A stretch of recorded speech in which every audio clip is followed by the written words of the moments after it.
नमस्कार दोस्तों, कैसे हैं आप लोग? आज मैं डिस्कशन करने वाला हूँ उनो मिंडा के बारे में, क्योंकि मुझे बहुत दिनों से कमेंट्स भी आ रहा था कि सर उनो मिंडा के ऊपर किस तरीके से सिचुएशन है, इस कंपनी के ऊपर आपका क्या राय है और कंपनी कितना स्ट्रांग है, उसके बारे में एक डिटेल्स वीडियो बना के दीजिए। तो आज मैं इसी के बारे में चर्चा करूंगा क्योंकि उनो मिंडा इंडिया के थर्ड लार्जेस्ट ऑटो इंसुलरीज कंपनी है। देखिए ऑटो इंसुलरीज इंडस्ट्रीज में मदारसन, संवर्धना, उसके बाद बॉस, उसके बाद उनो मिंडा का नाम देखने को मिलता है।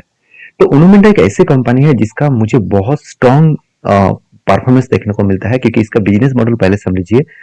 Four wheeler, three wheeler EV के ऊपर, टू एंड थ्री व्हीलर, साथ ही साथ टू व्हीलर ईवी के ऊपर, commercial vehicles end of road गाड़ियां, सारे जितने सारे गाड़ियां रास्ते में चलते हैं वो सारे गाड़ियों के लिए वो ऑटो पार्ट्स बनाते हैं।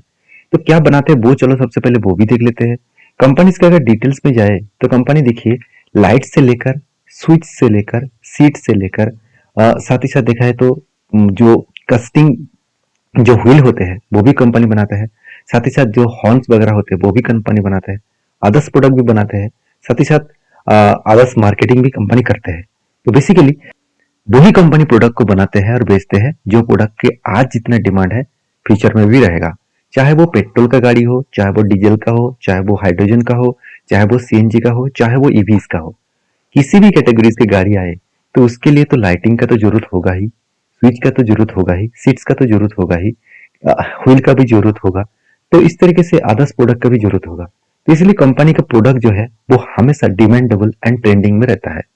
बिजनेस सेगमेंट के बारे में बात करो, इसका सबसे बड़ा जो बिजनेस सेगमेंट को ग्रोथ किया है कंपनी ने, वो देखिए स्विच डिपार्टमेंट में 25% बिजनेस कर रहा है, लाइटिंग में 23%, साथ ही साथ कास्टिंग में 20%, साथ ही साथ सीटिंग में 7%, बाकी जो प्रोडक्ट्स है उसके ऊपर 2 से 4%। तो सीधा सीधा कहूँ कंपनी का मेनली जो बिजनेस है वो स्विच एंड लाइटिंग एंड जो व्हील्स कास्टिंग है उसके ऊपर।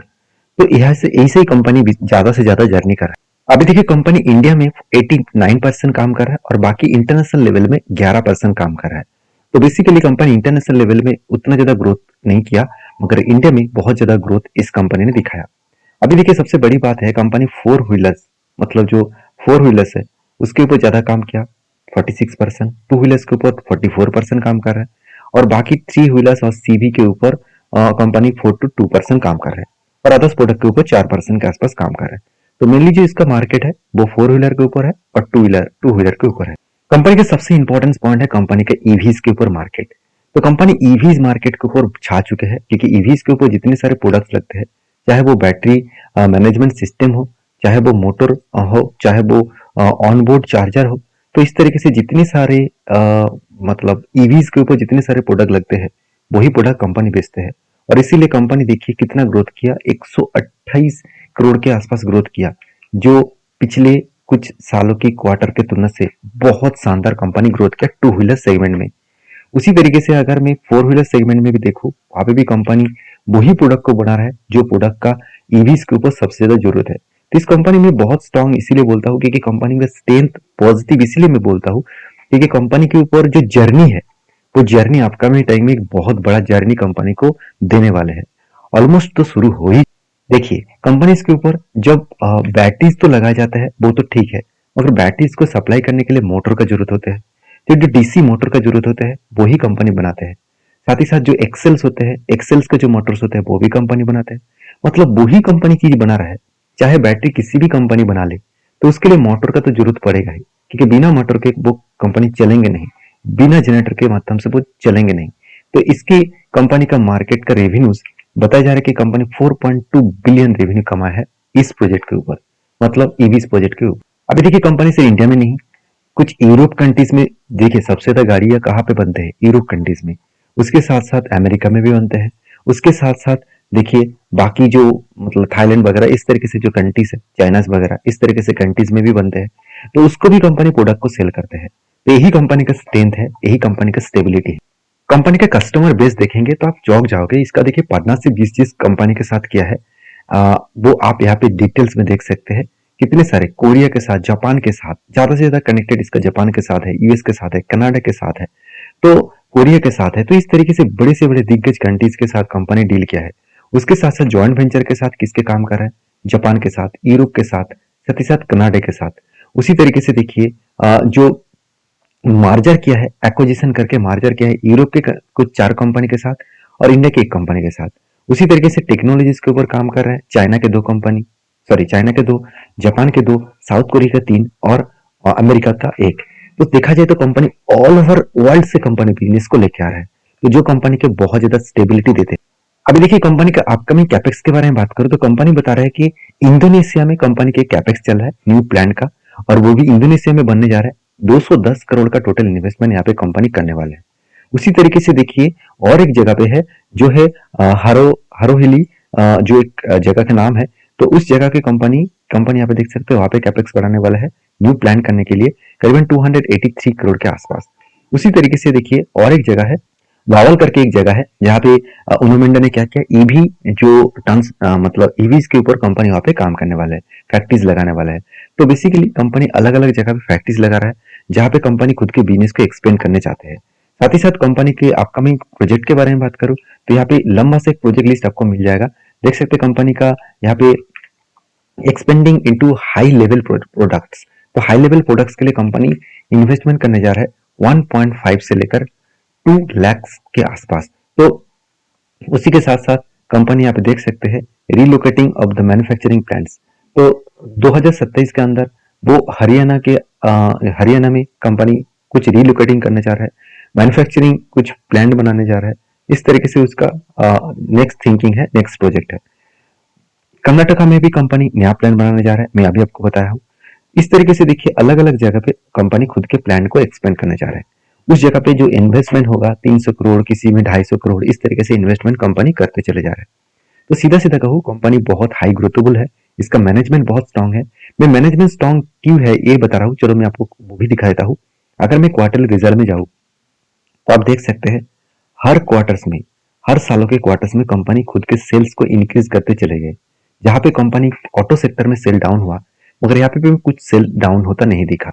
उसी जगह पे कंपनी एक्सपेंस को भी मेंटेन किया, उसी जगह पे कंपनी नेट प्रॉफिट को भी स्टेबल के हिसाब से यहाँ पे ग्रोथ किया। मतलब नेट प्रॉफिट भी अच्छा खासा यहाँ पे ग्रोथ देखने को मिला। तो जहाँ पे सेल्स बढ़े, नेट प्रॉफिट भी बढ़े, तो वहाँ पे कंपनी का तो जर्नी होगा ही। तो इसलिए कंपनी का सेल्स ग्रोथ, प्रॉफिट ग्रोथ देखिए कितना स्ट्रांग है। इसलिए कंपनी रिटर्न में कोई भी कंजूसी नहीं किया, अच्छा खासा रिटर्न भी दिया, करीबन 61% 1 ईयर में रिटर्न दिया। अभी एक चीज को नोटिस करना, लोगों के मन में एक क्वेश्चन रहेगा कि सर इस बार तो कंपनी हाईएस्टली कर्जा ले लिया, तो कर्जा कितना है? कंपनी का जो रिजर्व है, कंपनी का जो फिक्स एसेट है, उससे मतलब 4 गुना कम है। करीबन करीबन 10 करोड़ का मान के चलिए कंपनी के हाथ में रिजर्व एंड देखा जाए तो सॉरी 10,000 करोड़ का total reserve and fixed asset है। उस जगह पे सिर्फ 2,000 करोड़ का कर्जा है, तो वो तो इजीली मिटा पाएगा ना। 5 गुना उससे ज्यादा उसका रिजर्व है। तो उसी कारण के वजह से इन्वेस्टर इस कंपनी को बहुत ज्यादा ट्रस्ट बिल्ड करते हैं। आप खुद ही देख सकते हैं इंस्टीट्यूशन कोई माल बेचने के लिए तैयार ही नहीं है। उल्टा पब्लिक के पास जो ज्यादा होल्डिंग था उसको उस होल्डिंग को भी खरीदारी कर लिया है इंस्टीट्यूशन ने। तो इस कंपनी की एक स्टेबिलिटी बहुत स्ट्रांग देखने को मिला। तो क्या इस कंपनी का वैल्यूएशन सस्ता है? हाँ, अगर देखा जाए तो कंपनी के एक टाइम वैल्यूएशन चला गया था 200 के ऊपर, और वो भी 2021 में। और आज पी रेशियो वही जगह पे चल रहा है 69, और इसका एवरेज पी रेशियो है 60। तो ओवरऑल बात करो कंपनी का वैल्यूएशन सस्ता ही है, कंपनी की खुद की हिसाब से सस्ता है, मगर इंडस्ट्रीज वाइज कंपनी का वैल्यूएशन हाइक है। तो कंपनीज के जितने पॉइंट्स की जरूरत है वो तो मैं आपके साथ शेयर किया हूँ। अभी मेन मुद्दे पे चले जाते हैं। मेन मुद्दे का मतलब क्या है? कंपनी का टेक्निकली चार्ट पैटर्न, जहां पे मुझे एक शानदार ट्रेड मिला जो मैं आपके साथ शेयर करूंगा। तो पिछले एक वीडियो में मैं आपके साथ शेयर किया था, अगर उस टेक्निकली चार्ट पैटर्न को अगर मैच होता तो मैं जरूर काम करूंगा। तो देखिए किस तरीके से पैटर्न क्रिएट हुआ। मैं यहाँ पे इस स्ट्रेटेजीज को ऑफ कर देता हूँ, बहुत सारे अलग अलग स्ट्रेटेजीज को मैं यूज करके काम करता हूँ। देखिए आज जो जिस स्ट्रेटेजीज को मैं यूज कर रहा हूँ वो स्ट्रेटेजीज है 20% अप ट्रेंड। देखिए ध्यान से देखिएगा, यहाँ पे कंपनी का जो कैंडल बना, यहाँ पे देखिए ग्रीन कैंडल स्टार्टिंग हुआ, बीच में रेड बन गया, फिर से ग्रीन, फिर से रेड, फिर से ग्रीन, और यहाँ से जो ग्रीन कैंडल स्टार्ट हुआ, यहाँ से लेकर कंटिन्यूअसली जितने सारे ग्रीन कैंडल बने वो टोटली ग्रीन बना, इसका बीच में कोई भी रेड कैंडल नहीं बना। तो आपको ढूंढना है कुछ इस तरीके से पैटर्न जहां पे ग्रीन कैंडल स्टार्टिंग होगा और ग्रीन कैंडल से खत्म होगा, तो इसके बीच में कोई भी रेड कैंडल नहीं होना चाहिए। और ये जो रेंज बनेगा, इस रेंज का टोटल लेंथ होगा 20% के ऊपर। मतलब आपको कुछ इस तरीके से रेंज ढूंढना है जो रेंज टोटली ग्रीन कैंडल को कवर करेगा, बीच में कोई भी रेड कैंडल नहीं चाहिए, कितना भी छोटा ग्रीन कैंडल बने चलेगा, मगर ग्रीन रेड कैंडल नहीं चाहिए। और इसका टोटल रेंज मतलब लोअर साइड से लेकर एकदम अपर साइड तक टोटल रेंज होना चाहिए 20% के ऊपर। तो मैं इस तरीके से स्ट्रेटेजीज को काम कैसे करता हूँ, जब इस तरीके से रेंज को मार्किंग करने के बाद मैं वेट करता हूँ जब कैंडल नीचे आकर इस लोअर साइड को टच करे, तब मेरा यहाँ पे डिसीजन बनता है। और वही स्ट्रेटेजीज अगर यहाँ से टच करके ऊपर जाकर ऊपर लेवल को टच करे, तो मेरा यहाँ पे एग्जिट पॉइंट बनता है। तो चीजों को पहले समझिए। तो एंट्री पॉइंट्स कहाँ पे बना, बेसिकली एंट्री पॉइंट बन चुके हैं यहाँ पे। इस जगह पे बनने के बाद नीचे आया, थोड़ा सा ऊपर गया, देखिए अभी भी उसी जगह पे काम कर रहा है। इसका मतलब कंपनी यहाँ पे टाइम वेट कर रहा है, तो इस लेवल तक जाने के लिए थोड़ा सा टाइम लग सकता है, क्योंकि देखिए इस लेवल कंपनी के लिए एक स्ट्रांगली क्या है, एक स्ट्रांगली इस जगह पे कंपनी का एक सपोर्ट लेवल है, सॉरी एक रेजिस्टेंस लेवल है। आप खुद ही देख सकते हैं यहाँ पे स्ट्रांगली एक रेजिस्टेंस लेवल है। इस लेवल को अगर ब्रेक कर पाए तो वो इजीली इस हाई लेवल तक जा सकते हैं। क्या इस तरीके से स्ट्रेटेजीज पहले भी बना था। हमेशा मैं आपको बोलता हूँ कि किसी भी स्ट्रेटेजीज को ब्लाइंडली फॉलो मत करना, आपको उसके ऊपर बैक टेस्टिंग करके देखना होगा कि सचमुच उस स्ट्रेटेजीज में दम था। तो चलो यहाँ पे भी बैक टेस्टिंग करके देख लेते हैं। तो यहाँ पे दो कैंडल बना था और दो कैंडल को मैं अगर मार्किंग करके देखूँ एक बार, तो कितना रेंज बना, ओवरऑल 13%। तो ये तो मेरा रूल्स के खिलाफ है, तो मैं इसका काम नहीं करूंगा।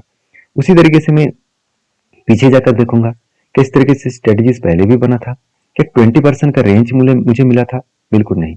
तो आपको बैक टेस्टिंग करके देखना पड़ेगा। तो चलो यहाँ पे मुझे एक ट्रेड मिला था जो मैं आपके साथ शेयर करूंगा, ध्यान से देखना।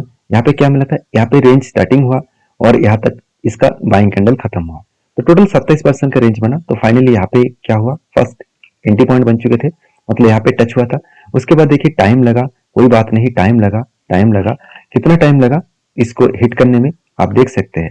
हिट कहाँ पे हुआ, हिट हुआ इस जगह पे। तो इस जगह पे हिट हुआ, तो टोटल जो रेंज और टोटल जो लेंथ बना उसको अगर मैं पकड़ू, तो एंट्री पॉइंट से अगर मैं इस लेवल तक पकड़ू तो कितना 567 डेज, 567 डेज लगा। ऑलमोस्ट आप 1.5 साल लगे तो 27 पाने के लिए। तो कभी कभी टाइम ज्यादा लग जाता है, कोई बात नहीं, इस तरीके से सिचुएशन कभी कभी बने जाते हैं। ऐसे नहीं कि हमेशा खुद के रूल्स को फॉलो करके कंपनी काम करेगा, हमेशा हम लोग जो सोचेंगे उसी तरीके से काम करेगा, ऐसे होता नहीं है। कभी कभी हम लोगों को भी इंतजार करना पड़ता है। तो इस तरीके से स्ट्रेटजीज को कंप्लीट होने में, तो आपको अगर इस तरीके से स्ट्रेटजीज के ऊपर काम करना है तो एक बार बैक टेस्टिंग करिए, उसके बाद काम करिए। क्योंकि किसी भी चीजों का कोई भी मार्केट में गारंटी होता नहीं है, यहाँ पे 100% रिटर्न मिलेगा इसका कोई भी गारंटी नहीं है। तो एक बार आपके रिस्क के हिसाब से आप जरूर काम करिए। जहाँ पे देखिए यहाँ पे भी एक स्ट्रेटेजीज बना था, यहाँ पे देखिए फटाफट यहाँ पे टारगेट अचीव हुआ, देखिए यहाँ पे एंट्री हुआ और सीधा सीधा यहाँ पे टारगेट अचीव हुआ। ये कितना दिन लगा, सिर्फ 42 डेज में। तो कभी कभी जल्द से जल्द उसका अचीव हो जाता है, कभी कभी टाइम लग जाता है। हाँ, अगर कंपनी में स्टेबिलिटी है, स्ट्रेंथ है, कंपनी का बिजनेस ठीक है, तो उस कंपनी आपको अच्छा खासा ग्रोथ जरूर दे पाएंगे। वीडियो में जानकारी अगर अच्छा मिले तो प्लीज लाइक करना और फॉलो भी करना मुझे, इस तरीके से चीजों को जानने के लिए और सीखने के लिए। मेरा काम है सिखाना, आपका काम है सीख कर काम करना। मिलते हैं नेक्स्ट वीडियो में, तब तक के लिए धन्यवाद।